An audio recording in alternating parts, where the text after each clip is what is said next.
The thing they never tell you about the Velkari war drums is that you don't hear them.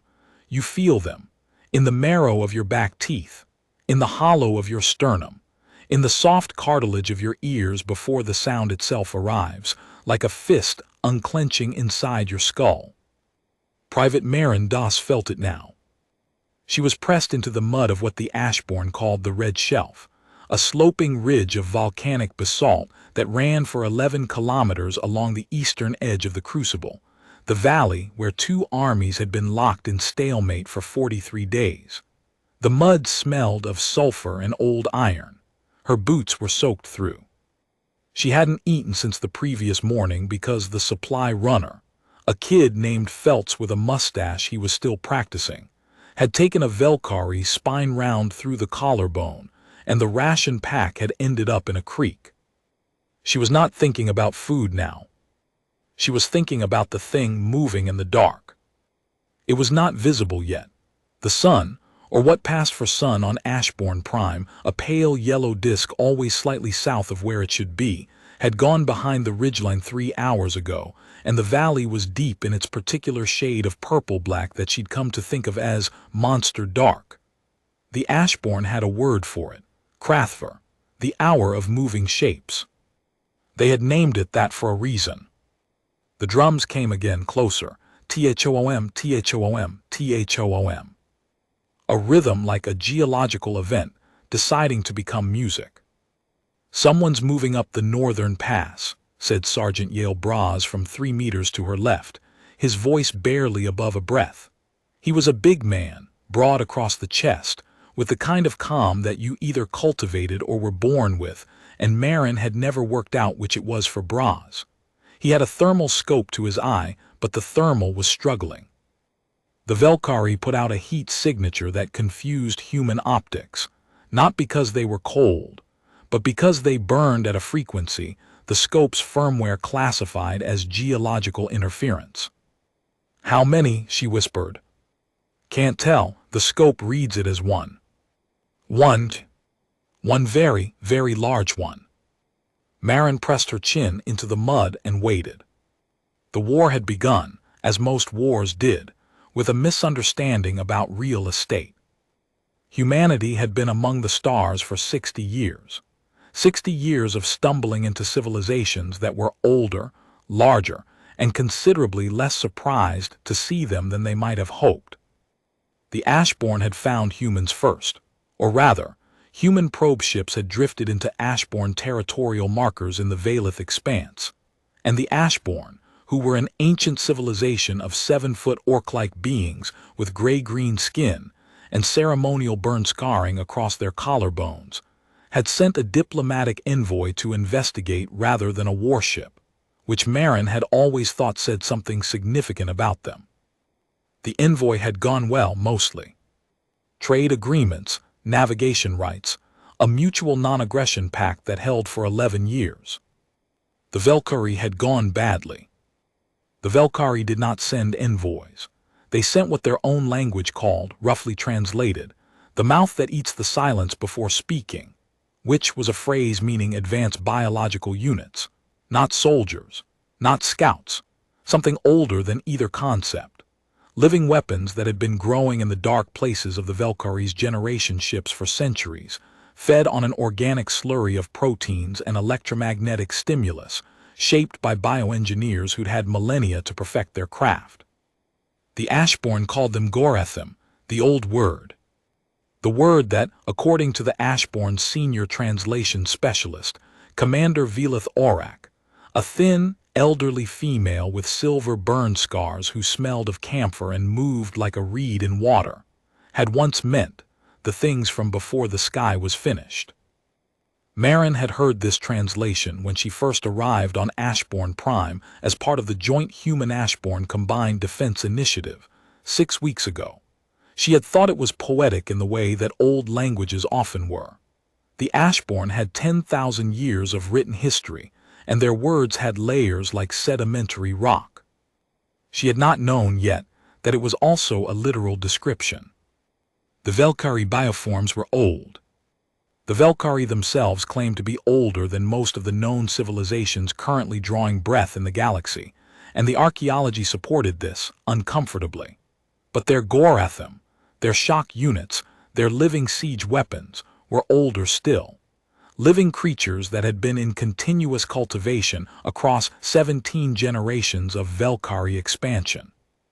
Creatures that had grown enormous on a diet of dark matter byproducts and engineered bone growth hormones, that had developed their own rudimentary neural networks independent of their handlers' intentions, that were, in the strictest biological sense, no longer the same species they had been when the first Velkari geneticist had begun the project.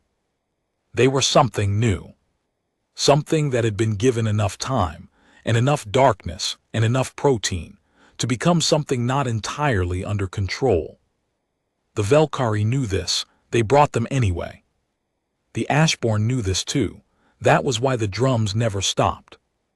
She heard it before she saw it. The sound was not the drums.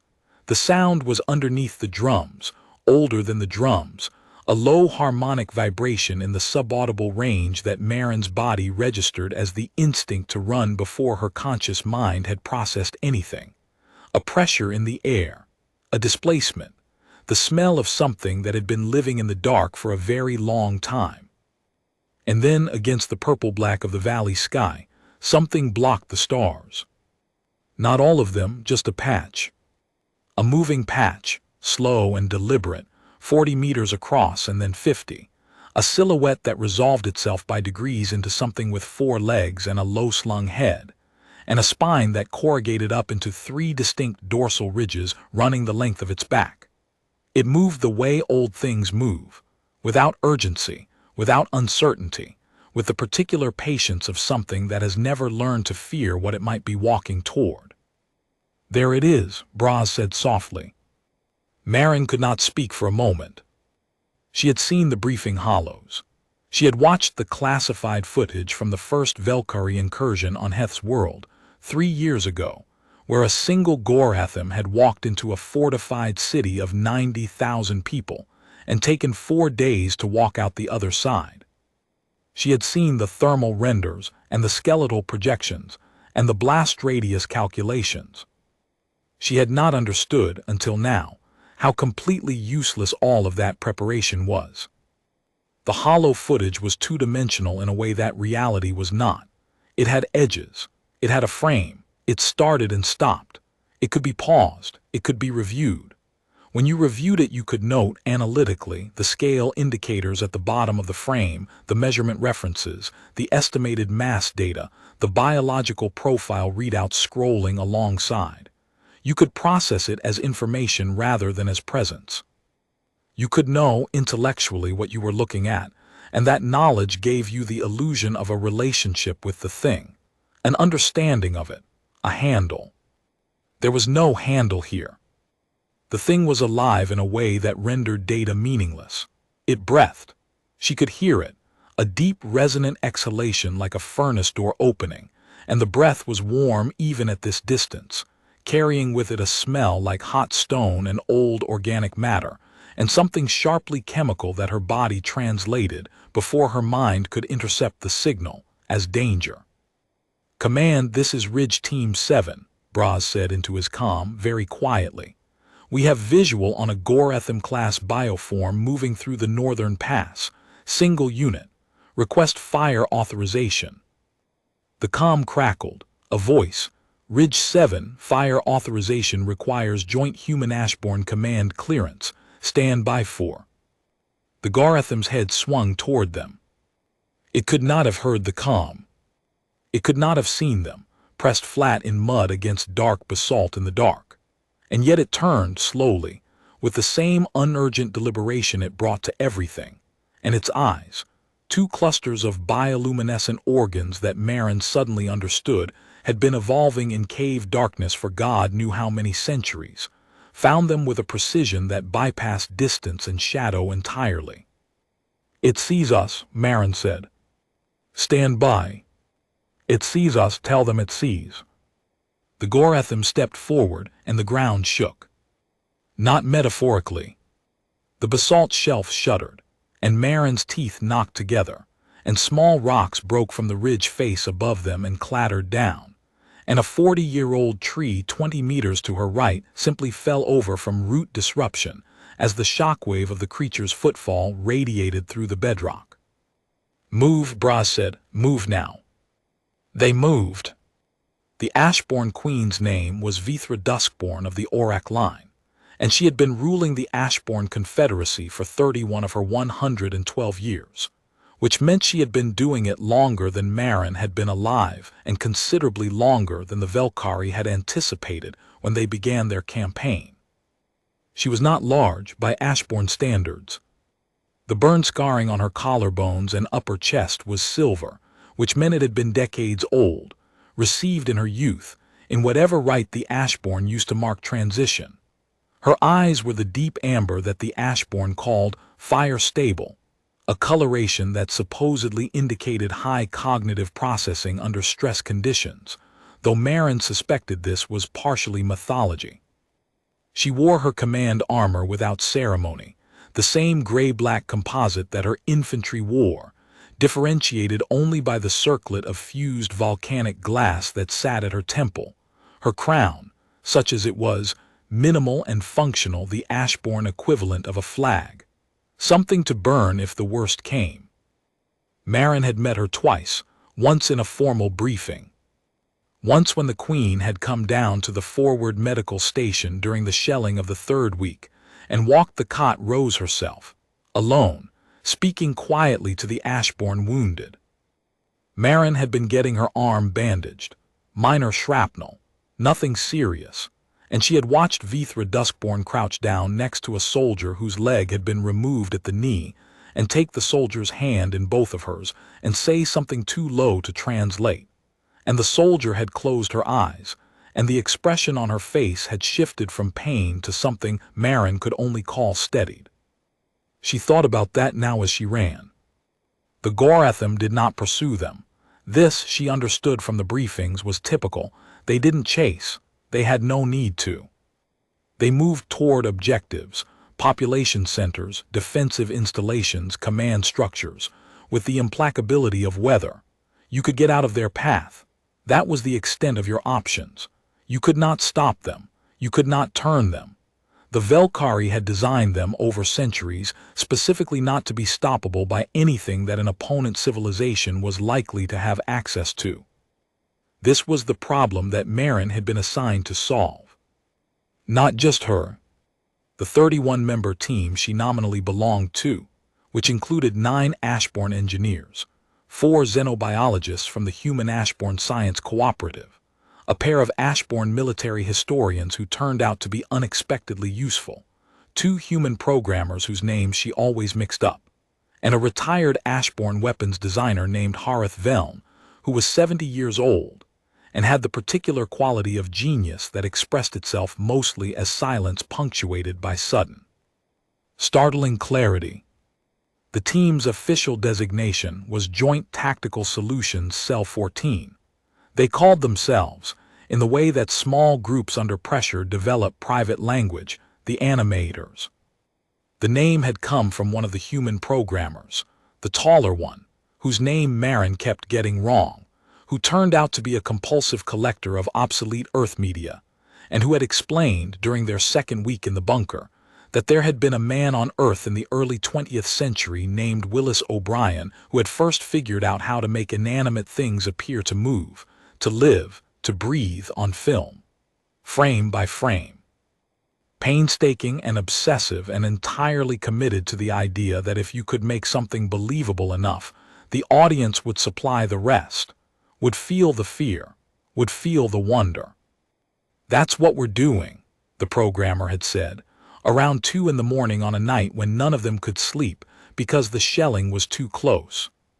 "We're animators. We're making something move that doesn't move on its own. We're trying to make the enemy believe in something that isn't there yet." The name had stuck. The problem with the Gorathim was biological. Specifically, the Velkhari had been engineering them for so long that they had become genuinely armored in ways that conventional weapons could not penetrate. Not because of any single defense. The creatures had no energy shielding, no artificial reinforcement, simply because they had grown so large over so many generations that their own biology was the defense. 14 meters of living material, bone structure that had thickened into something approaching metamorphic rock in terms of density.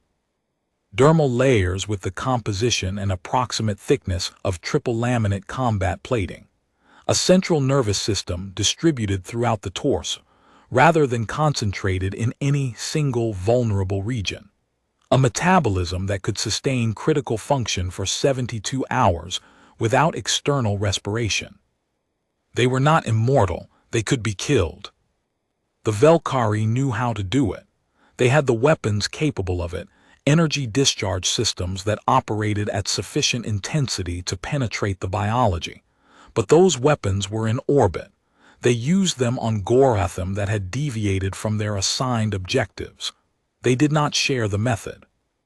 Harith Veln had been studying this for 20 years before the war formally began. He was, by his own description, the Confederacy's foremost expert on Gorathim biology, which was a title he'd held largely in academic obscurity until the Velkhari actually arrived, and it became pressing. He was sitting at the main table in the bunker when Marin came in, dripping mud, and he did not look up from what he was doing, which was drawing something on a physical piece of paper with an actual pen, which was so unusual in the bunker that Marin stopped for a moment. "The one in the North Pass," she said.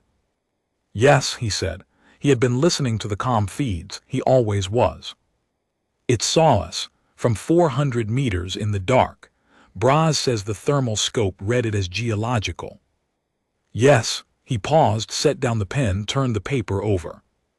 Not to hide it, it was a habit, she'd learned. He turned things over when he was ready to think about something else. The bioluminescent cluster eyes. They process light across a spectrum that's roughly 6 times broader than Ashborn or human visual range. What looks like geological interference to your equipment reads as perfectly clear light to them. So we can't hide from them. Not from the eyes, no. From anything else. He picked the pen back up, turned the paper over again. "Come and sit down," he said. The idea Harith Veln had been developing for 20 years was, at its core, embarrassingly simple.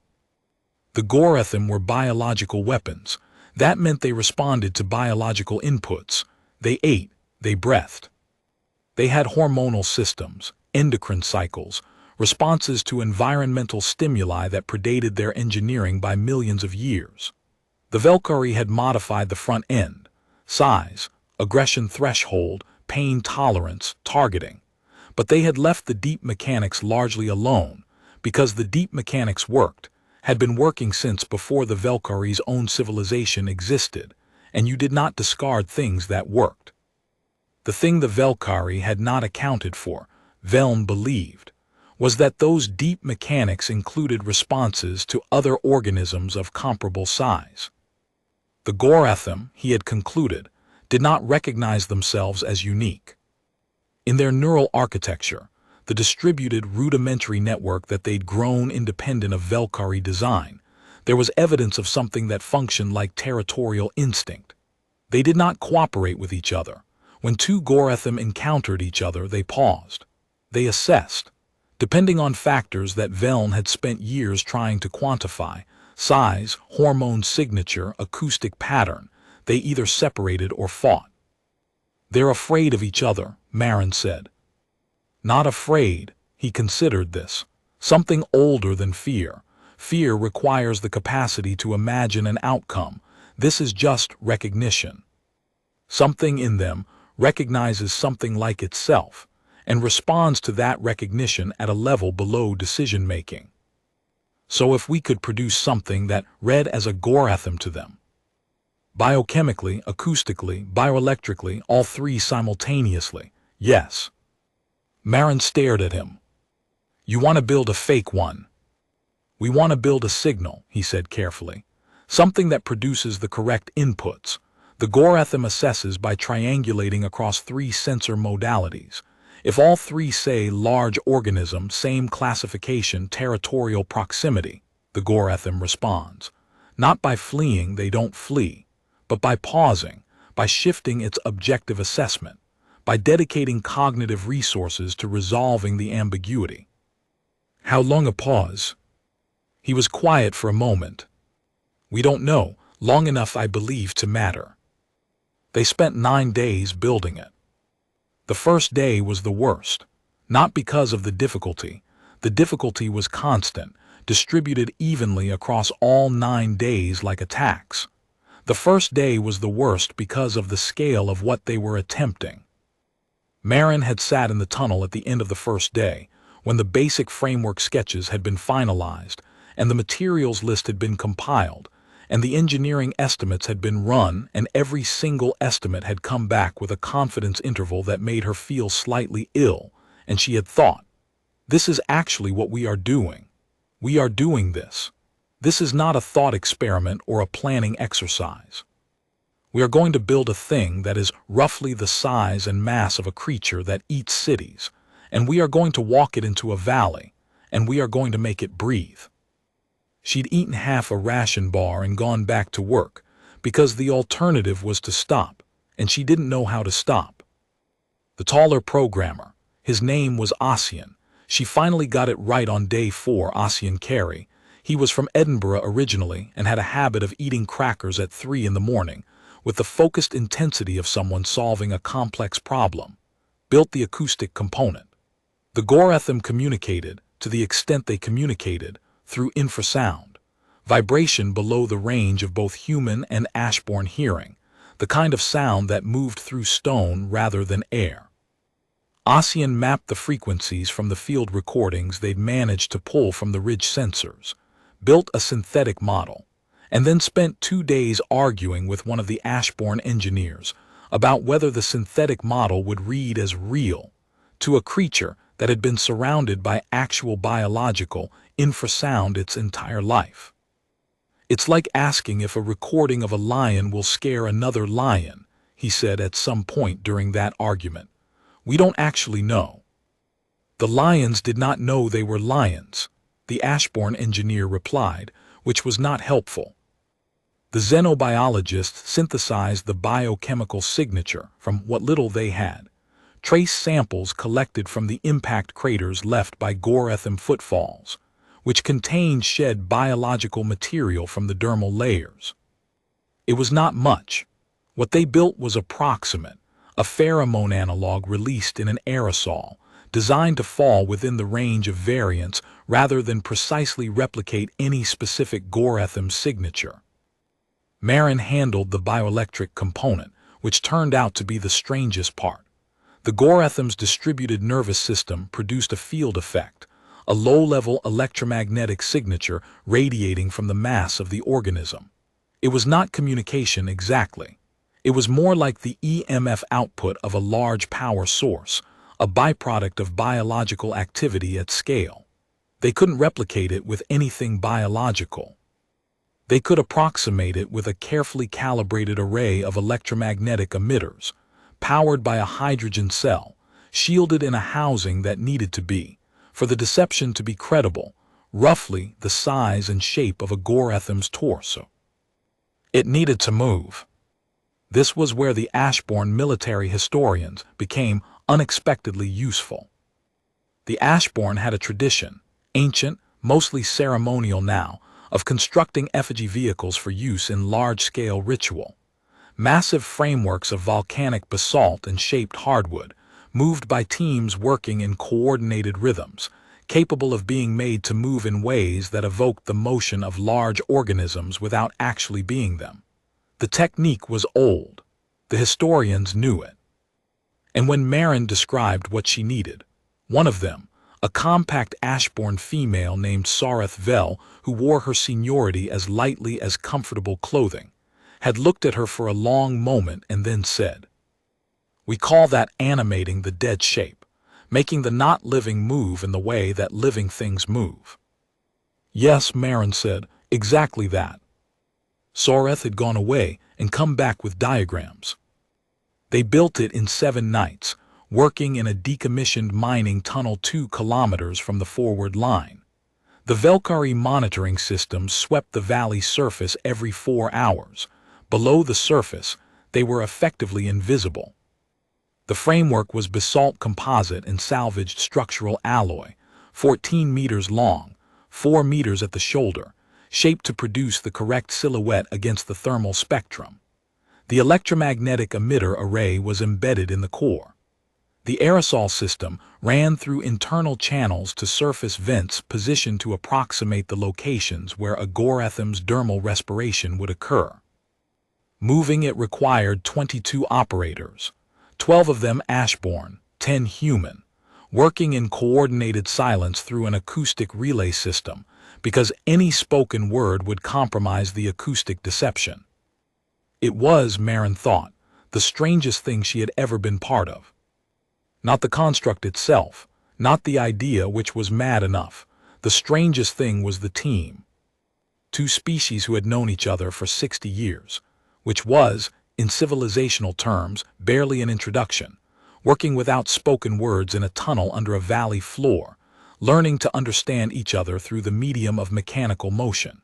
Humans felt the rhythm differently from the Ashborn. The Ashborn had a longer natural pause between action and response.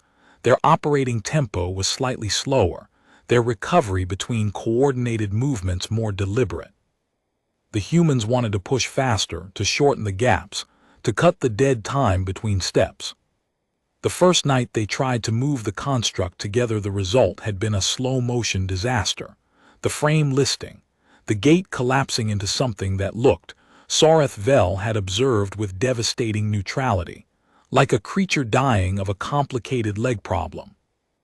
They'd spent 2 nights learning to move at each other's pace, not at a compromised pace, not a midpoint that satisfied neither, but genuinely at each other's pace, alternating. Humans learning to hold the Ashborn pause. Ashborn operators learning to read the human push. The acoustic relay system that Ossian had built became, incidentally, a translation device, not of language but of timing. The relay carried signals that said, now, wait, now, hold. The operators on both sides learned to read those signals as a shared grammar. By the 4th night of rehearsal, something had changed that Marin didn't have a word for. The 22 people in the tunnel had become, in some functional sense, a single operating system. Not because they'd become the same. They hadn't. They were still deeply different in 100 ways that came out in every meal break and every rest period, but because they'd learned to include each other's difference in the motion. The Ashborn pause was no longer an obstacle. It was a feature. The human push was no longer a disruption. It was the pulse that gave the pause something to follow. The construct moved better for it, fuller, more alive. A team of people of 2 different species, working without words, learning each other's rhythms through repetition and attention, moving an enormous dead thing in a way that made it seem alive. She thought about the man Ossian had told her about, Willis O'Brien, frame by frame, making the inanimate breathe. She thought, we're doing it, we're actually doing this. Hareth Veln stood at the relay board and watched the movement telemetry and said nothing for hours at a time. Then, occasionally, he would say something very quiet into the acoustic relay. A correction, a timing adjustment. He had the quality, she noticed, that the best commanders had and rarely knew they had. The ability to understand a system in motion as a single thing rather than as its components.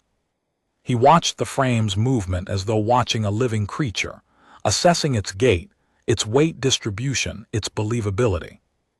On the 5th night of rehearsal, he said, "It needs to be wrong." Everyone stopped. "Not wrong in a way that fails," he continued. "Wrong in a small way. A living thing doesn't move perfectly. It compensates. It has asymmetries. If our construct moves too evenly, too correctly, the Gorethem's recognition system may not accept it as organic." He paused. "The left rear leg, give it a slight drag, 60% of full extension, a bias toward the left shoulder." Ossian looked at him. "You want us to give it a limp?" "I want it to feel lived in," Veln said. They adjusted, they rehearsed. On the 7th night, Soreth Vel watched a run-through from the far end of the tunnel with her amber eyes wide, and the expression of someone recalibrating their understanding of something. "It's alive," she said very quietly, not meaning that it was, meaning something else, meaning that the meaning of alive was more complicated than she'd thought. The Gorethim came down from the northern pass on the 44th day, in the hour before dawn. There were 2 of them. This was not what the plan had anticipated. Marin was at the forward observation post when the ridge sensors flagged the second bioform, and her first response was a calm, wordless, animal understanding that everything was about to go wrong. Her second response was to get on the comm to Harith Veln and say, with a steadiness she did not feel, "There are 2. A pause, then, which direction? Both from the North Pass, separated by about 200 meters, same heading toward the Western Communications Array. Another pause, longer. "Proceed," he said. "Veln." The construct creates ambiguity for one of them. The other will respond to the ambiguity as well, or it will respond to the construct as a second organism in its own right. Both outcomes create disruption. "You didn't say it might create a fight." "No," he said, "I didn't." She wanted to argue. She understood in the same moment that there was nothing to argue. They had one asset.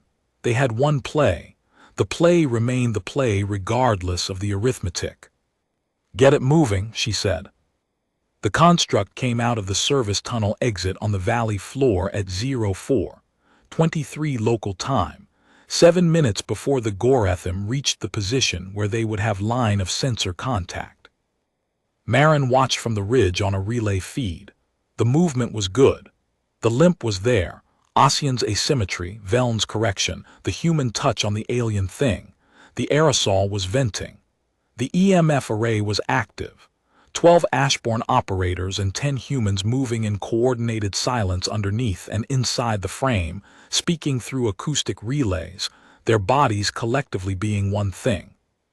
She thought, watching it move across the valley floor in the dark, about something she'd seen in the briefing hollows from the first Velkari incursion at Heth's world. A moment of footage, maybe 30 seconds, captured by a fixed sensor before that sensor was destroyed. A group of civilians running in one direction and in the background, barely visible through smoke and structural debris. A Gorethim moving at its unhurried pace, indifferent, purposeful. And from somewhere off-frame, barely audible, a sound she'd had to ask the sound technician to isolate. A human being, somewhere in the rubble, singing. Not in fear, not out of their mind, just singing. A quiet song, private, something to hold on to.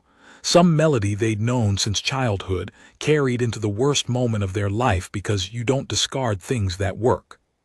She'd thought about that a lot. In the bunker, in the nights, in the hours when the plan seemed impossible, and the arithmetic was just terrible numbers. The thing about humans, she had come to think, was that they did not know when to stop trying.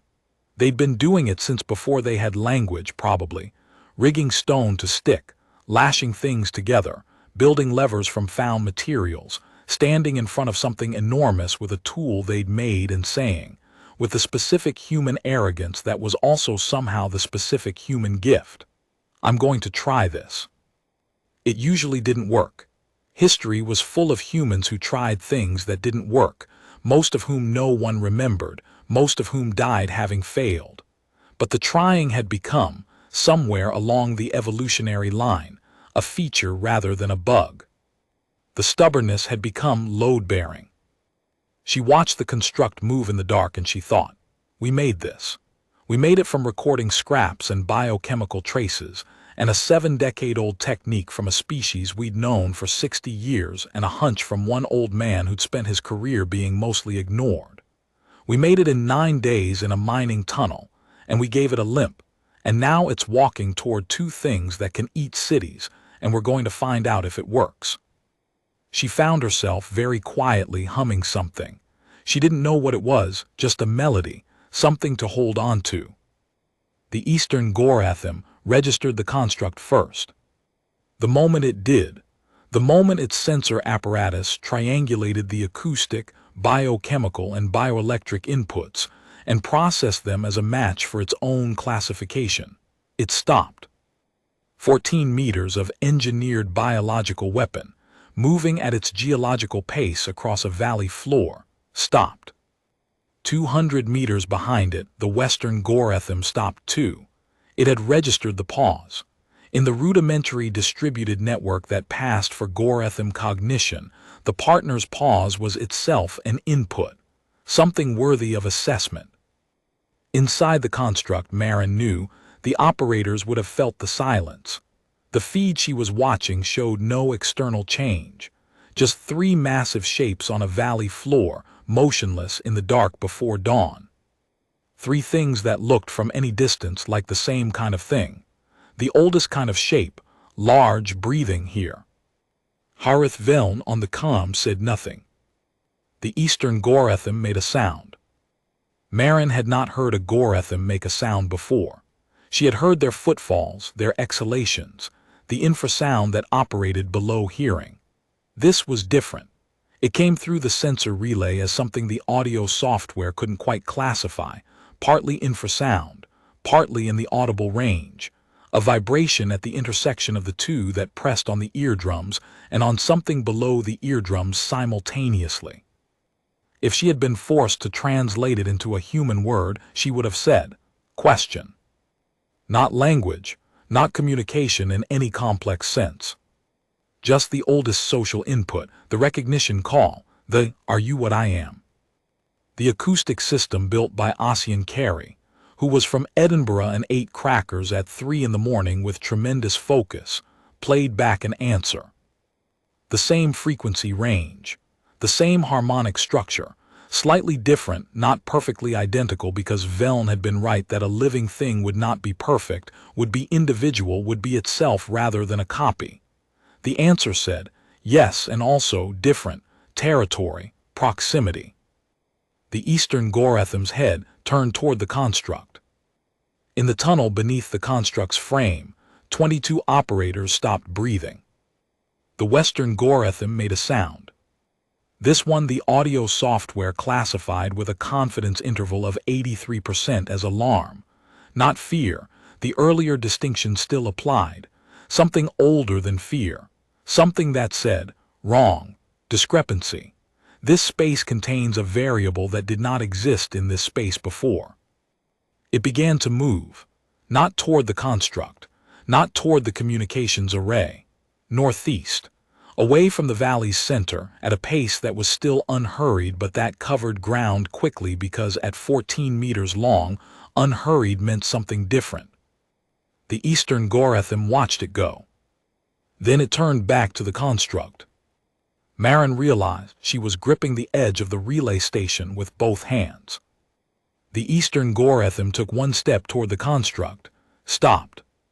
Its sensor cluster, the bioluminescent eyes, the olfactory apparatus distributed across the dorsal ridges, the bioelectric receptor fields along the lateral surfaces, was fully engaged. It was doing the most thorough assessment it was capable of. On the comm, Harith Veln said very quietly, "Don't stop the limp." Someone somewhere spoke into an acoustic relay. The construct shifted its weight. The left rear leg dragged. The asymmetry was there. The lived-in quality, the small wrong thing that made it feel like a body rather than a machine. The Eastern Gorethum made another sound, quieter this time. Marin's audio software declined to classify it. She thought it might be something like, uncertain, or possibly something like, fine, I accept this. You're what you say you are. It stood there for a long time. A very long time. 3 minutes by the clock on the relay station. 3 minutes in which the Eastern Gorethum did not move, and the construct did not move, and 22 people inside the construct did not breathe more than they absolutely had to, and somewhere in the valley the infrasound continued at its geological frequency, and the aerosol drifted in the pre-dawn air, and the EMF array pulsed at its calibrated rate. 3 minutes in which Harith Veln, at the relay board, did not speak, did not adjust anything, did not correct anything, simply held the board and watched the telemetry and waited, with the patience of someone who has spent 20 years being patient about something and has, just now, reached the moment the patience was for. Marin realized her jaw was aching from clenching it. She forced it open, breathed. The Gorethim took one step to the left, then another. It was not moving toward the construct. It was not moving toward the array. It was circling, slowly, marginally, the way something large and cautious circles something it hasn't resolved yet. An arc, maybe 12 meters of it, the enormous head sweeping back across the construct's position with every degree of the turn. Then it stopped circling. It turned away. It moved south, away from the communications array. Slow, implacable, certain, in a new direction, recalibrating its objective assessment, dedicating its processing to something other than the array it had been moving toward. The valley was quiet. In the decommissioned mining tunnel, 22 people exhaled. Not all at once, staggered, private, each person returning from wherever they'd retreated to during those 3 minutes. Someone laughed, very briefly, and cut it off. Someone else made a sound that might have been a sob or might have been an exhale under pressure. No one spoke for a full minute. Then Ossian Carey's voice came through the acoustic relay, dry and very Edinburgh. "Does this mean we're done?" "We're done," Marin said. "Good," he said. "I'm starving." Queen Vithra Duskborn of the Orac line was in the forward command post when the sensor report came in.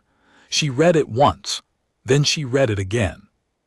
Then she set it down on the table, and was still for a moment in the way that Marin had come to recognize as her particular form of processing. Not composure, exactly, but a kind of active gathering, everything drawn in before something was decided. She looked at Harith Veln. He was standing at the far end of the room, by the map displays, drinking something hot from a handled cup. His posture was exactly the same as it was at every other moment, composed, slightly remote, the specific quality of someone who has been working on a problem for so long that the outcome of any single test does not yet feel real to them. "The Western unit?" the Queen asked. "Last sensor contact, heading northeast at standard velocity," the operator said. "Extrapolated path puts it back into the northern pass in approximately 9 hours. The Eastern unit, heading south, has deviated from its original objective by 47 degrees, currently moving parallel to the shelf, away from the array." The Queen was quiet for another moment. Then she said, to no one in particular and to the room in general, "The array will stand." Another moment. "How long did we hold it?"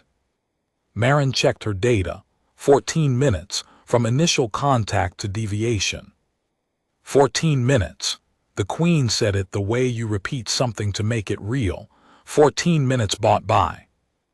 "By making a dead shape walk like a living thing," Marin said. Vithra Duskborn looked at her.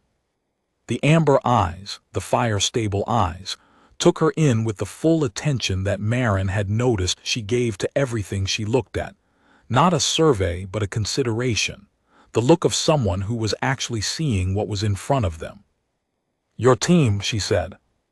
"Our team, Veln's insight, Sareth Vel's construction technique, Ossian's acoustic work, the engineers, all of it." The Queen nodded slowly. It was not the nod of acknowledgement. It was something deeper, the nod of someone updating their understanding of what was possible. The nod of a general who has just watched an impossible thing succeed and is already thinking about what it means for what comes next. "Can it be made again?" she asked. "Faster," Marin said, "now that we know it works. The second one takes 3 days instead of 9. We can refine the EMF calibration, improve the acoustic fidelity. We can probably build 4 of them in 2 weeks, given the materials." 4 Gorethim-sized constructs that can redirect Gorethim, not stop them, redirect.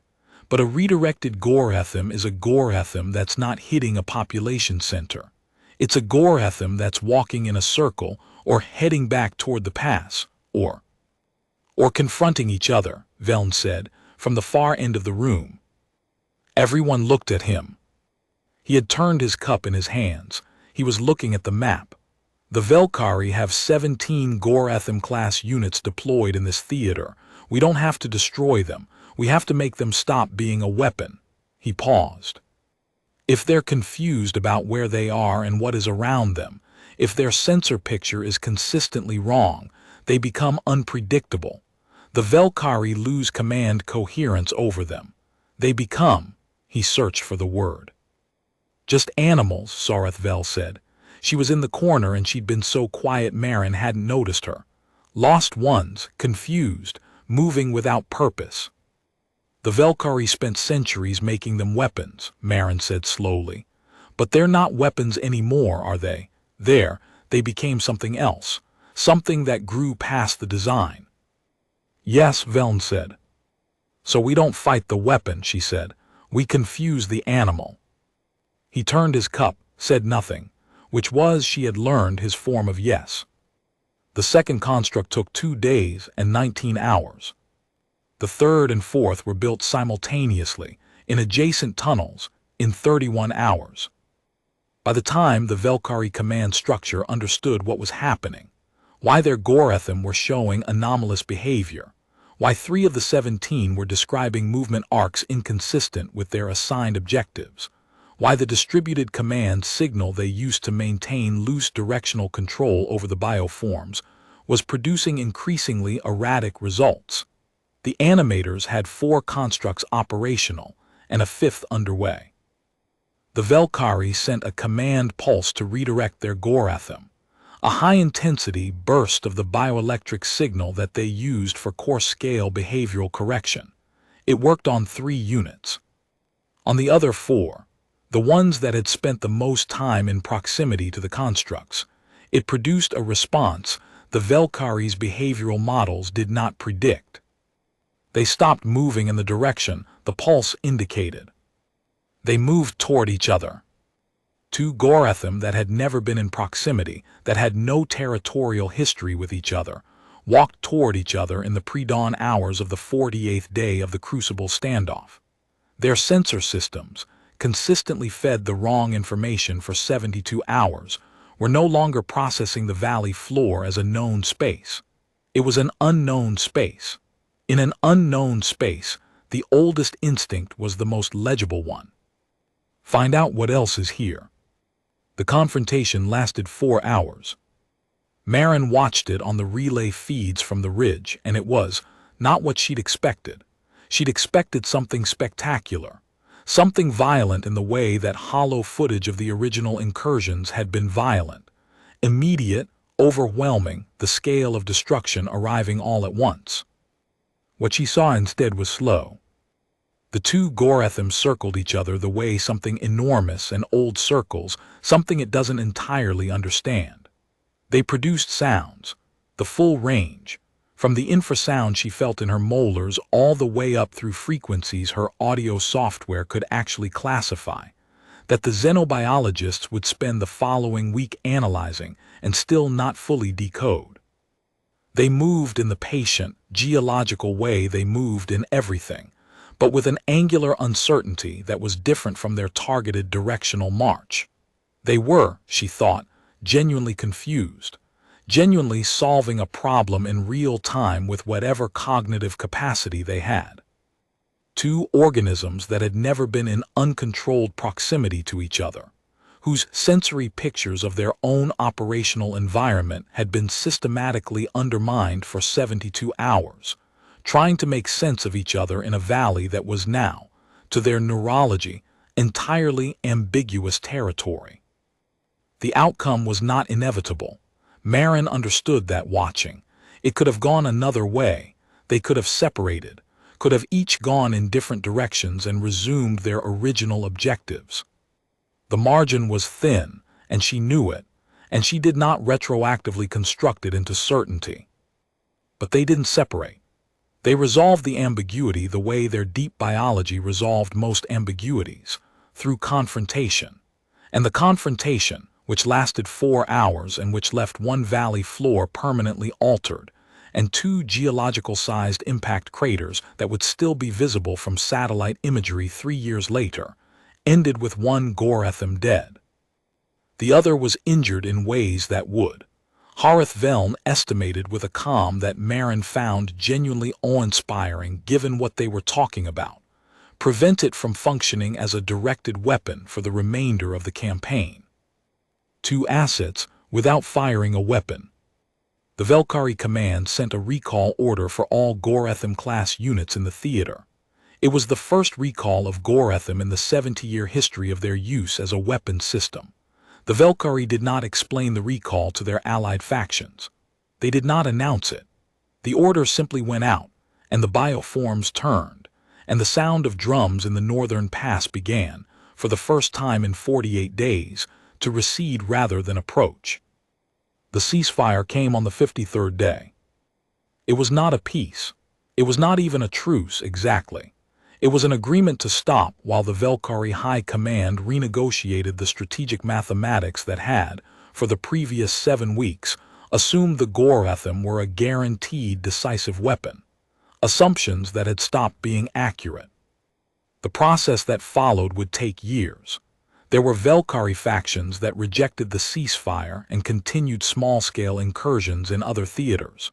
There were political complications that Marin, as a junior specialist in an obscure technical team, was not remotely qualified to navigate. There were things she didn't know and would never be in a position to know. What she knew on the 53rd day was that the shelling had stopped. The valley was quiet in a way that felt new. She was at the forward observation post again. She'd been coming back to it because the view was good. The whole valley spread below. The shelf and its old volcanic basalt, and the silver thread of the creek where Feltz's ration pack had ended up, and the shadows of the ridgelines and the pale yellow disk of the sun at its perpetually southward slant. She heard footsteps behind her and turned. Queen Vithra Duskborn was alone. No guard, no retinue, the crown of fused volcanic glass at her temple catching the pale light.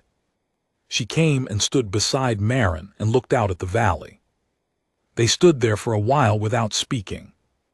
Below, Marin could see teams moving on the valley floor, Ashborn and human both, doing the cautious, methodical work of verifying that the ceasefire held, that the sensors were accurate, that the stillness was real.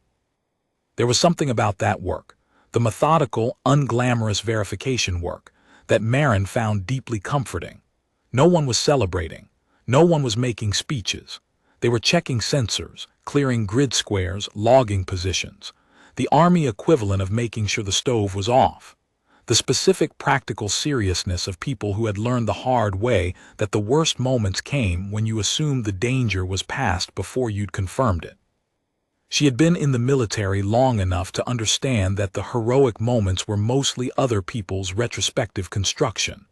In the actual living of them, they felt like problem-solving, like carpentry, like the particular focused attention of someone doing a specific technical task correctly, and then another one, and then another one, and the accumulation of those tasks, the frame built section by section, the acoustic model calibrated frequency by frequency, the asymmetric gate rehearsed until it was lived, in enough to fool something that had been alive for a century, adding up, eventually, into something that looked from the outside like the impossible. It wasn't the impossible. It was just work, done carefully, by people who hadn't been told it couldn't be done.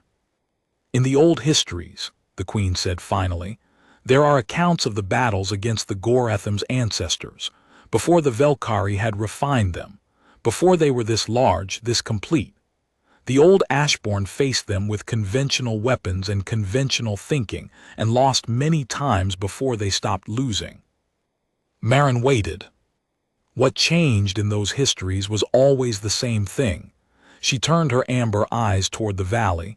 Someone looked at the problem differently, not at the creature's nature, what it needed, what it feared, what it couldn't reason past. A pause. We had forgotten this. We had been fighting the Gorethim as though they were machines for so long that we had forgotten they were animals first. It was Veln who remembered, Marin said. He'd been working on it for 20 years. For 20 years, no one listened to him. The Queen's voice was level, no accusation in it, just fact. You listened. He was right. Many people are right for a long time before anyone listens. She was quiet for a moment. Your species is young, 60 years among the stars. You arrived with, she searched for a word in human standard, with very little strategy, very little caution. You came out of your single system and you went in every direction at once and you crashed into everyone you encountered, and none of it was planned and most of it was, by any measure, not ideal. Marin felt she should probably defend humanity here, but she couldn't quite argue with the summary. But, the Queen said, you also came out with no assumption that the problems you encountered were unsolvable. You've spent your entire history solving problems that your biology told you were unsolvable. That's not a small thing. She turned to look at Marin directly. We had 20 years of Harith Veln telling us there was a solution, and we did not look for it because we did not believe a solution existed. You arrived, and you saw the solution because you hadn't been told for 20 years that there wasn't one. Marin thought about that, about Ossian and his crackers and his collection of obsolete Earth media, about Willis O'Brien, frame by frame, making the dead thing move, about a person in the rubble at Heth's world, singing. We're stubborn, she said. Yes, said the Queen, that's the word. Another silence. Below, someone was testing the comms, a voice calling out grid coordinates in the particular flat tone of routine procedure, the sound of an army starting to believe the quiet might last. Your man, the Queen said, the one who was injured in the tunnel collapse during the third construct. Marin's stomach dropped slightly. She'd known about Ossian's injury, a falling support beam during a rushed adjustment, a broken collarbone and 2 cracked ribs, not life-threatening but serious. He'd been taken back to the medical station. He was, as of last report, stable and furious about not being in the tunnel for the final operation. He's going to be all right, Marin said. He's already arguing with the medics about returning to duty. The Queen nodded slowly. I was told, she said, that he was singing while they were setting his bones. Marin blinked. I don't know what it was. The medic who reported it, she said it was quiet. He was looking at the ceiling. She thought at first he was delirious, but he answered her questions correctly between phrases. The Queen paused. She asked him why he was doing it. What did he say? He said, something to hold on to. The valley was quiet below them. The pale sun moved at its permanent slight southward slant. Somewhere down in the shelf, the creek was running. The Queen of the Ashborn Confederacy, the Duskborn of the Orc line, looked out at the valley where 2 of her species' oldest enemies had, for the first time in recorded history, been turned aside without destroying what they'd been sent to destroy. She said, I want you to know something. Marin waited. On the 44th day, when the second Gorhatham was registered, when we understood there were 2 of them, there was a discussion among my staff about whether to order a retreat from the communications array, to abandon it, to accept the loss and preserve personnel. Marin had not known this. I did not order the retreat, the Queen said, but I want you to understand that it was a genuine decision and a close one. If your construct had failed, if the deception had not held, the cost would have been significant. I know, Marin said. I made the decision to hold because of your team, because of what I had watched you build, because of the, she paused, searching again, the specific quality of attention your team brought to the problem, the way you looked at it, a dead shape made to walk like a living thing. She turned to Marin and her amber eyes were direct. I held because I had seen what you were capable of, and I chose to trust it. Marin felt something shift in her chest, not pride exactly, something heavier and more grounding. What would you have done, she asked, if it had failed, if he had, she stopped. She'd been about to say if Veln had been killed.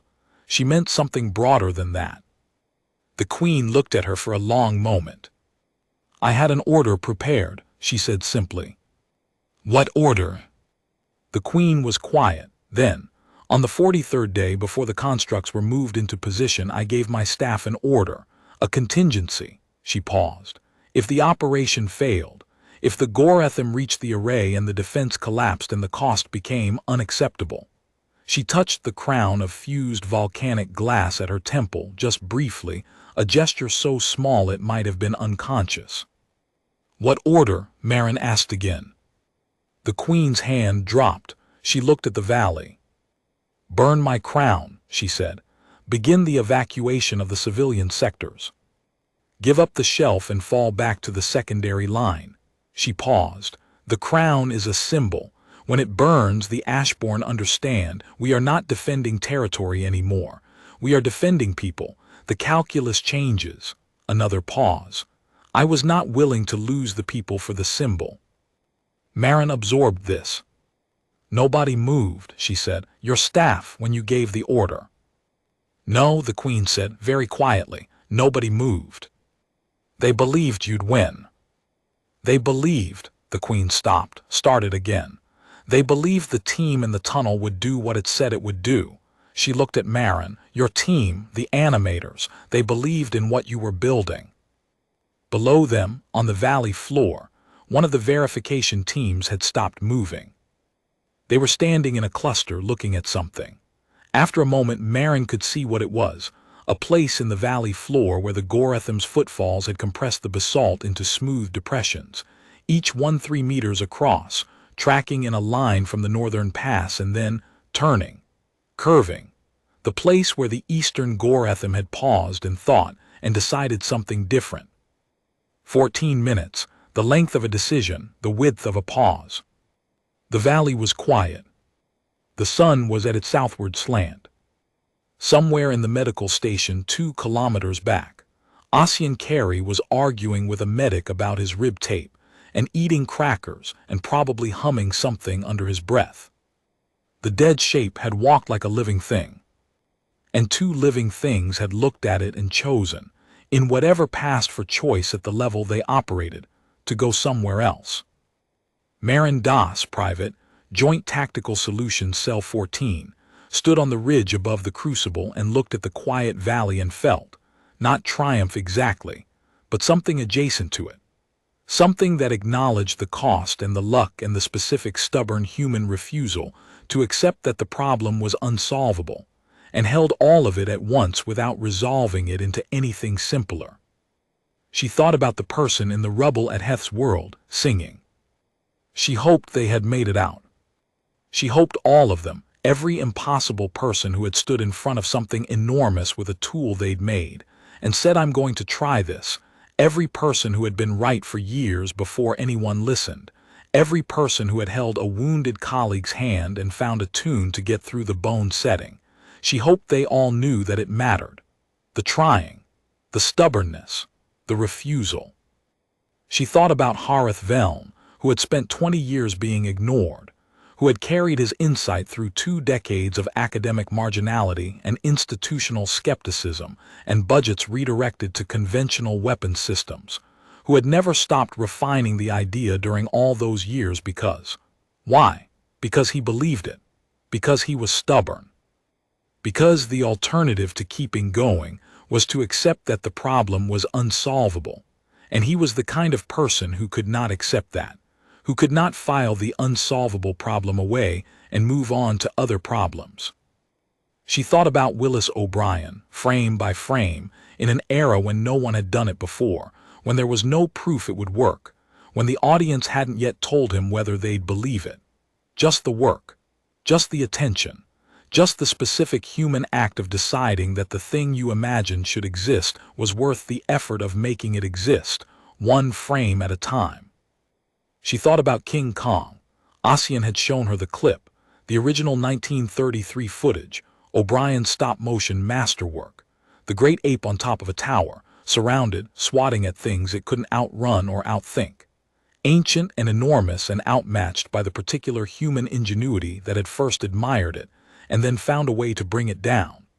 There was something in that image that had stayed with her since Ossian played it in the bunker on a night when the shelling was too close for sleep. Something about the gap between scale and outcome. Something about the way that the biggest thing in the frame wasn't always the thing that decided the ending. The Gorathim were the biggest thing in the frame.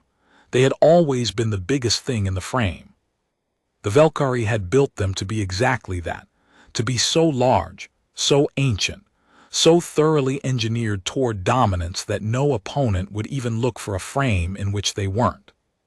The animators had found a different frame. Not a bigger weapon, not a stronger force, a different way of looking at the problem, a question asked differently, not how do you stop the unstoppable, but how do you convince the unstoppable to stop itself? That was, she thought, a very human question. It required a particular brand of audacity to even formulate. The audacity of a species that had spent its entire history being the smallest thing in most of the frames it had found itself in, and had responded to that condition not with despair but with creativity, stubbornness. The conviction, earned over millennia of stubborn biological survival, that the problem was always somewhere to be solved if you looked at it from the right angle. The specific human quality that was, she thought, maybe the most alien thing about them when you looked at it from the outside. They kept going. Even when the arithmetic was terrible. Even when the thing in the dark was 14 meters long and had been engineered across centuries to be unstoppable. Even then, especially then, she looked at the valley, the footprint craters, the Silver Creek, the teams doing their careful verification work. The slow-moving figures of two species that had, 43 days ago, been holding the same ridge against something that neither of them could stop alone, and had found, in a mining tunnel under volcanic basalt, a way to stop it together. She looked at all of that and felt the specific weight of it. Not triumph. Something more durable than triumph. Something that acknowledged every person who hadn't made it, every decision that had been close, every night when the estimate had come back wrong and the path had been unclear, and the only option had been to keep going anyway. Something like it was worth trying, it was always worth trying, even when you didn't know if it would work, even then. She started humming again. She didn't know what it was, she didn't need to. It was just a melody. Something her mother had sung, or something she'd heard in a corridor somewhere, or something that had accumulated itself in the gaps between harder thoughts. Something to hold on to. The valley was quiet. The sun was at its southward slant. The dead shape had walked like a living thing, and the living things had looked at it and chosen, each for their own ancient reasons, to turn away. And the war, not ended, not finished, still a long and complicated thing ahead, had found a crack in its own certainty. That was enough. For now, standing on the ridge in the quiet morning, watching the careful work of two species learning to trust a ceasefire, it was enough.